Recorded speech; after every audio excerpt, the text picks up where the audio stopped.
Now, if you think NBA TV is off their heads for thinking Golden State will finish 9th in the Western Conference, for thinking they won't make the playoffs, could you drop a like and subscribe to the channel? That's all I ask. It really helps out a lot. And I'm trying to hit 20k at some point in time. That would be amazing. So if you could do that, that would be much appreciated. Anyways, let's get into the video. Ninth. There's 8 teams better than the Golden State Warriors according to the new power rankings that just came out from NBA.com, NBA TV, whoever it is. Apparently there's 8 teams. 8 of them. Yes, 8 teams are better than the Golden State Warriors. I don't care if Klay Thompson's injured. Well, I do, because that's unfortunate, but that doesn't mean there's 8 teams that are going to finish above the Warriors. Like, I'm just sorry. Any team led by Stephen Curry with a healthy Draymond Green in the offseason they've had, to think that there's going to be 8 teams, to think they're not going to make the playoffs, the disrespect continues. I've made a few Warriors videos, and I wasn't planning on making another one for a while because, I thought I'd covered everything, but clearly people still don't get the point that they're still going to be a solid team. Have their championship hopes taken a massive hit since losing Klay? Yes. Are they going to be the 9th best team in the Western Conference alone? No. I would argue they're probably close to a top 10 team when you combine both conferences together. Even without Klay Thompson, that's how good they're going to be, because Steph Curry's still that guy, and I still have faith in Draymond Green. But what this does tell me is Draymond Green is severely underrated. I think people still think Steph's going to be like an MVP level player, but to think they're going to finish 9th, it just tells me people don't think Draymond's a second star. They don't think he's an all-star kind of player. They think he's been a system player, which, you can think that all you want, but it's just not true. The last time we saw Draymond playing meaningful minutes of basketball, the last time we saw him in a team with Stephen Curry, this was without Kevin Durant. Portland Trailblazers series and the Toronto Raptors series, 2 series where Kevin Durant didn't feature. He averaged close to a triple-double against Portland, absolutely torched them. He was better than both Damian Lillard and CJ McCollum. He was the second best player in that series behind Steph.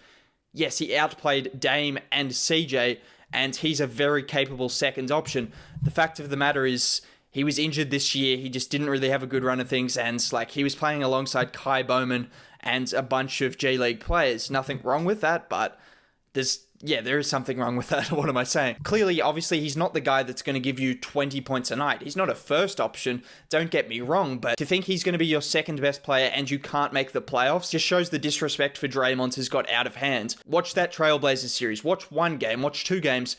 Just watch some kind of clips, highlights, whatever you need to do to see what this man was doing only a year removed from now, and then come back to me and still have the same answer on if you think he's overrated, if you think he's a system player, if you don't think he's one of the best passers in the league, one of the best defenders in the league, just an overall great player. If you still have that answer, then, well, yeah, I can't help you, but if you watch at least a game from that series and your mind isn't changed, then yeah, that's up to you, but I think your minds will be changed because the way he played against the Portland Trailblazers, a team that NBA TV has 4 spots ahead of the Golden State Warriors, a team that was swept by the Warriors only a year ago with Steph dropping 36 a game on 50, 40, 90. As I said, Draymond put up about a triple-double. Klay Thompson did play. He wasn't particularly amazing. He was good, but they were still sweeping the floor without KD, and their team around Steph and Draymond is significantly better. They lost Klay since then, but since then, they've also had the 2nd overall pick, a better center than probably they've ever had. I respect Andrew Bogut. He was great, but during his time in Golden State, he was more of just a bit part player. He did well, but James Wiseman can probably offer just as much going into his first year. You bring in Kelly Oubre, he's a 15-point-per-game guy that provides defense, slashing to the rim, a pretty capable shooter. Andrew Wiggins might develop into something more than what he's been, and what he's been is a 20-point-per-game guy that has the tools to be a good defender, and I think will be a good defender when you put him in the right system. And then you've got some solid bench players, some solid upside projects that you're looking at. Guys like Jordan Poole, guys like Eric Paschal, who finished the season really well. Even Kent Bazemore, Brad Wanamaker, these guys have come through the door, and I expect to make some kind of an impact. Marquise Chris, the list goes on. It's not a bad team. Even without Klay, there's no way this team finishes out of the playoffs unless something happens to Steph, but unless something's happened that I don't know. He's still healthy, and this team is still significantly better than the 9th seed that NBA TV has them ranked. Now, I'm not going to go through the whole list and say why the Warriors are going to finish above them, but let's look at the list. Let's look at the Lakers at 1, the Clippers at 2, the Nuggets at 3, the Jazz at 4, the Trailblazers at 5, the Mavericks at 6, the Rockets at 7, the Suns at 8, the Warriors at 9, and then the rest of the list you can look at if you want. It'll be on the screen. I'm not going to go into the rest of the team. Let's look at the teams above the Warriors. The Suns, I rate the Suns a lot. I think they're going to be great, but am I ready to put them ahead of Golden State when they haven't even made the playoffs with this team? Sure, they've added Chris Paul. Injury concerns over CP3. You want to talk about injury concerns over Draymond and Steph. CP3 has been injured a lot over the past, and he's coming off a healthy year, but will he mesh? I'm sure that team will be good, and I think that's a playoff team, but are they going to be above the Warriors? I wouldn't have them above the Warriors. The Rockets, chemistry issues, and a lot of chemistry issues. James Harden, is he going to get traded? Russell Westbrook, can he win you games? Christian Wood comes in, has upside. Still haven't seen what he can do on a good team, whether he can fit into a team, into a system. You've got guys like DeMarcus Cousins have come in. He struggled last time he was on the floor. He hasn't been on the floor in a long time. They lost Robert Covington. Would I have them above the Warriors? Not at this stage. The Dallas Mavericks, Kristaps Porzingis, injury concerns as well. He's not going to start this season. Maybe they have more talent on their roster than the Warriors, but in terms of regular season wins, when you've got Steph and you've got Draymond who's going to look to rack up wins, you've got even guys like Oubre and Wiggins that know what it takes to get some kind of wins. They're still solid players. Would I have them above the Warriors? Probably not. Trailblazers, Jazz, the Nuggets, Clippers, and Lakers, yeah, I would definitely have them above Golden State. Would I have the rest of the teams above Golden State? I could argue I'd have the Warriors as high as number 4 in the Western Conference. So to think they're at 9 is kind of ludicrous, and just goes to show people's perception of Golden State is just completely out of whack. Like, remember this team, Steph Curry, 2012-13, 47 wins. Klay Thompson wasn't the second top scorer. This was with David Lee, the top scorer. This was before Steph was who Steph is. He was averaging 23 a game, and he was like an all-star level player. I could argue he is the best player in the league currently. He wasn't that then. They won 47 games. Mark Jackson isn't the coach Steve Kerr is. Draymond wasn't even playing, and they still won 47 games. 51 wins the next season. Again, Mark Jackson was coaching. Draymond still wasn't really playing much. He was playing 20 minutes a game.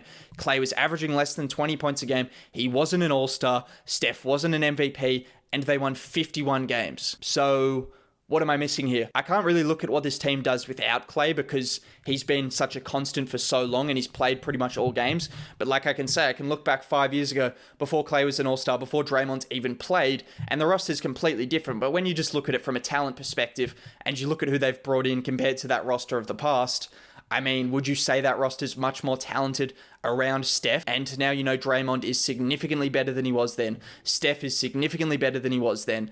And they've just got more chemistry, a better coach, and I think the talent on the roster is probably better, if not the same.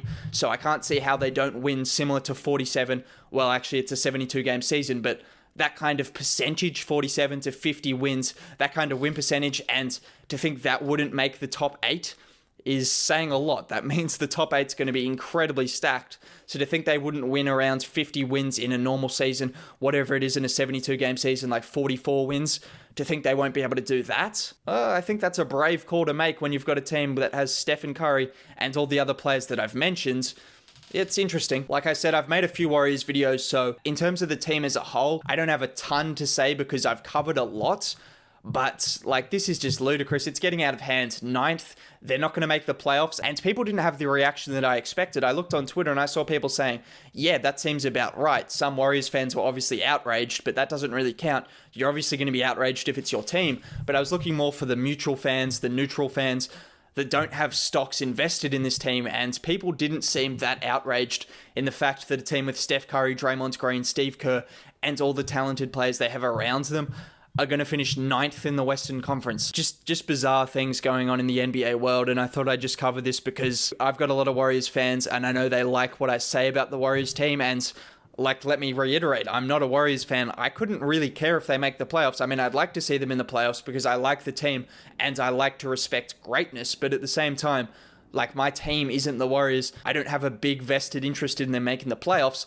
I just have a vested interest in people doing dumb stuff, and putting them at 9th in the Western Conference is what I would consider very, very dumb stuff. That's pretty much all I've got to say. If you're equally as outraged, if you did enjoy the video, a like would be greatly appreciated. Other than that, subscribe to the channel as well. That would also help and be much appreciated. I'll catch you next time. This is crazy. That's what you're expecting, I guess. Warriors continue to be slept on, and I don't know why. I think they're going to have to prove a lot of people wrong, and I think they're going to do exactly that. that's what I expect. Other than that, I'll catch you next time. Bye.